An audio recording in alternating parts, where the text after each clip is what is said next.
Welcome to Checks and Balances. I'm Michael Vincent. This is James Blair, and this week we've got an absolute banger: building habits.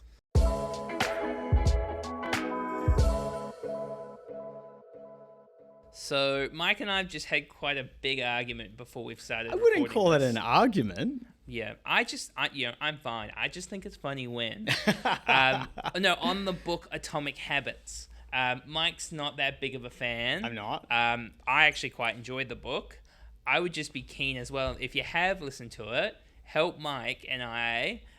Do you like the book? Do you not like the book? Yeah, look, my beef with the book is really just around some of the examples he's used being like pretty much false. But at the end of the day, I don't care what works for you. If this works for you, like, I'm not gonna, like, if Atomic Habits is your crutch to getting a better life, I'm not gonna go around kicking out your crutch as some sort of virtue signaling. Like, I don't care. If it works for you, rock and roll. I mean, he kicked out my crutch just before. So we're going to talk about a range of different things, but in terms of why habits, Mike, I'll ask you, why are habits important? Yeah, because and to bring it back to the seminars we give in the webinars, small, consistent steps over time build wealth. If we bring it back down, what are small, consistent steps? It's your habits. It's how you operate on a day-to-day life. If you're on a budget, that first week, 2 weeks of the budget, my Lord, is it a terrible time. And then you know what it becomes? A habit. And then it starts to become fun. And then you gamify it. The small habits are what's going to build your wealth over time and change your mentality and your behavior. Yeah, it's just like I've cut carbs and about 3 days in, and that first day. Man, the sugar, the lack of sugar from the carbs, that headache. Whew. Yeah.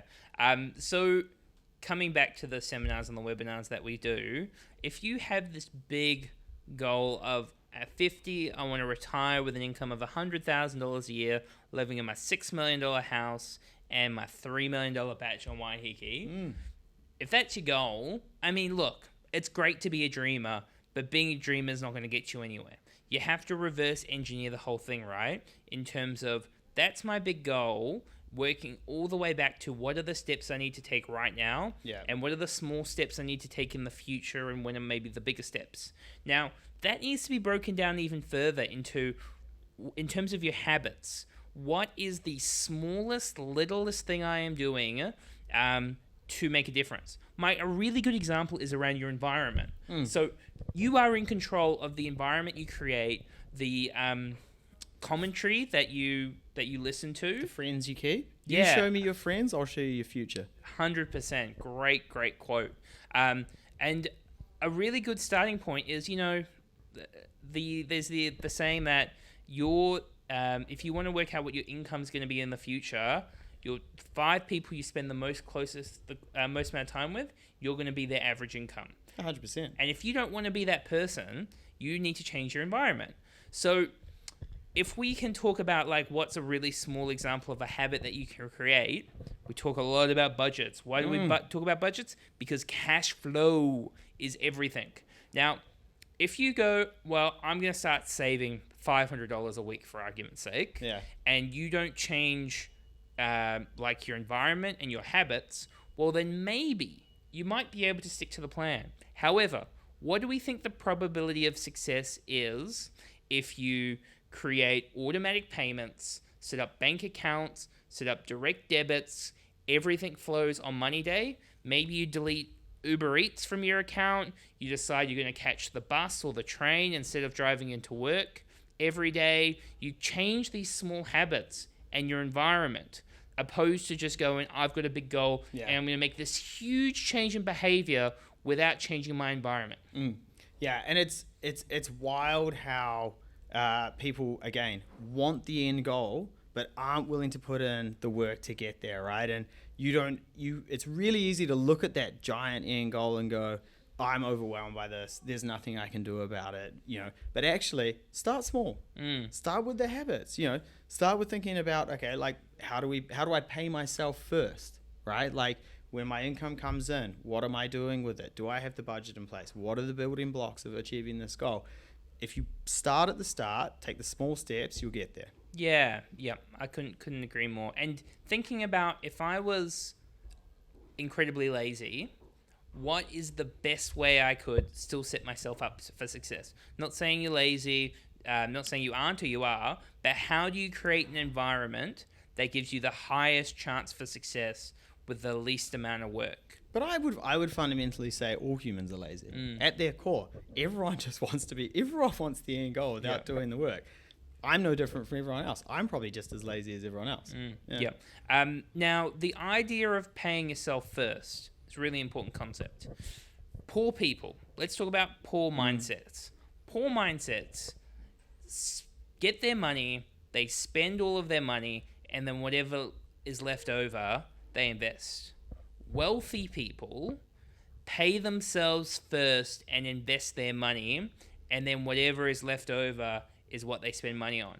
Now, the really interesting thing, Mike, here, the amount of money, irrelevant. Does not matter. It's about the concept. It's about the habits. It's about how you think about your future, how you hold yourself is the most important thing. Yeah, 100%. And again, I know people get triggered about when we talk about poor versus rich, wealthy versus on the treadmill. Come at me, poor people. Yeah, but the fundamentals of this are exactly the same, right? And it's like when we're talking about paying yourself first, I'm talking about future you. Yeah. You know, it's that tug of war between present you and future you, and one of you is going to end up in the mud face down.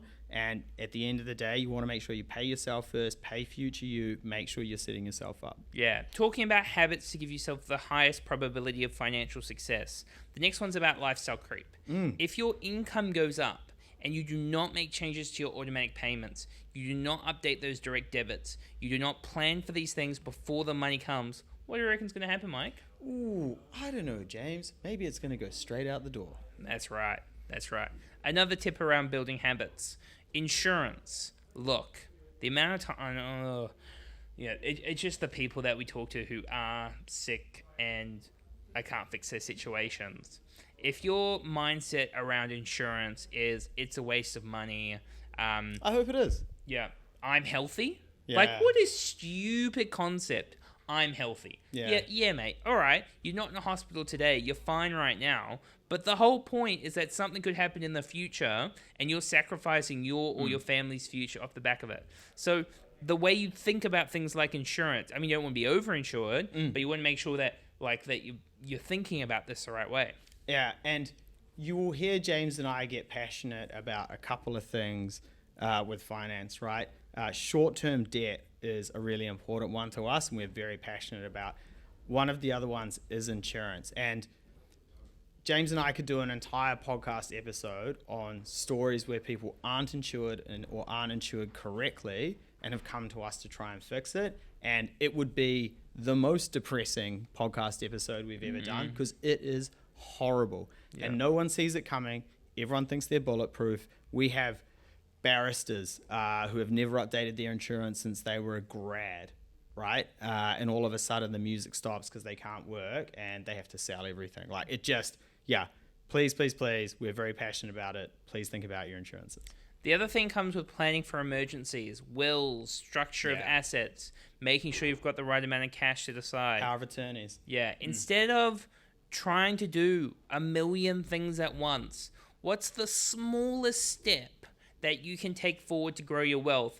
And then what are the habits that you can create around it to give yourself the highest probability of success? Yeah. One of the next things we're going to look at is about what are you doing with your money?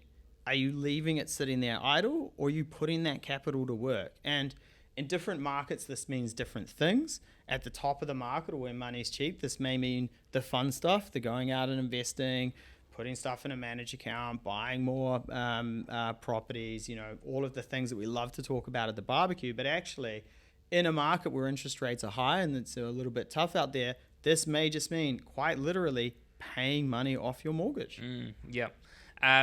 Valuing your time. Now, this is a really interesting one. That when you're working 40, 60, 70, 80 hours a week, it does not matter. And you spend no time in those weeks. You're focusing on paying off somebody else's mortgage, growing somebody else's wealth. But you're not spending any time in a week thinking about your skills and how you can upskill. How can I grow my wealth? How can I get control of my budget? How can I grow my income? How do I pay off my mortgage faster? If you're not spending any time in building the habits to allocate time for these things, you're going to end up on the treadmill of life forever, working for somebody else, making somebody else very wealthy. But if you focus on work without taking the time away to give yourself the right amount of perspective on what do I need to do to get ahead, you'll never get anywhere. Yeah, 100%. The next one we're going to talk about is taking educated risks. And as a mortgage broker and a property guy, I love this, right? Because I get to be the persona of, oh, I've just put an offer in on a leaky building in New Plymouth. Yeah, it's unconditional. Yeah, I just put a $2 million unconditional offer on a absolute bomb out the back of Ponsonby. And it's this great thing where I get to look like I'm flying by the seat of my pants and I don't really know what I'm doing. I'm giving it a punt. All of these are very calculated risks, right? And I'm leaning on my experience, what I know I can do, and what I think is a good deal, and what I've calculated to be a good deal, as being an educated risk that I'm going to take to make sure that I'm better off in the future. And, the pitch around that and the social side of it is a ton of fun, where I get to look like I'm doing this, that, and the other. But actually, an educated risk is a good thing. Yeah, you do not want to be diagnosed with paralysis by analysis. 100%. One other one is excuses. Yeah. So I'm too busy to focus on my own future. What the hell does that mean? Yeah. Like I've got too much. That. I've got too much on right now Yeah. to be thinking about my goals, my future, how I'm going to achieve it, how I'm going to grow my wealth, how I'm going to pay down my debt. It's just not good timing for me right now. Like, guess what? You're expecting to be less busy in the future. I know. The reality of life is we're always busy, and you need to prioritize things. You need to find time for your own future. Yeah, and it's crazy. Even we see it with people booking meetings for us where they're like, I don't know when I'm going to be able to do it. I'll get to it at some point in the future. And, I'll do that form for you. I'll do this. And then never end up doing it. Just lose my number. Yeah. And they come back to us like 6 months later and they're like, let's do it now. I'm like, let's not bother. Like, literally, let's not bother. I'm not talking about everybody. There might have been something going on, but the majority of time I'm like, don't worry about it. Like, I know you're not prioritizing this. It'll be a waste of your money, your time, my money. Let's not bother. Yeah. I tell people with financial plans, I'm like, if you don't find the time to execute a financial plan's a piece of paper, and where you're wasting your time, my time, and your money, and you have a bad outcome. You'll think that I was useless. Yeah. You've got to find time to invest in your own future. Yeah. So if we're thinking of the actions off the back of this, we wrote down your goals before, right? And there was the big goals and the steps you need to take in terms of the daily actions. Yeah. I want you to go and look at those actions to achieve your goals and think about the habits that you can create. What are the small things I can do that, the micro goals that I can hit to achieve those bigger goals? Yeah. How can I daily grind? How can I change my environment? How can I simplify my situation? Yeah. What are the little wins, the little percentage increases that can give me a better chance of success? No 0 days, 1% better every day. Ooh, love it. Okay, make sure to give us a review. Help us get to 100 reviews so more people hear this, so we can help more people take control of their financial future. We're going to see you tomorrow for an absolute doozy, keeping up with the Joneses. Cheers.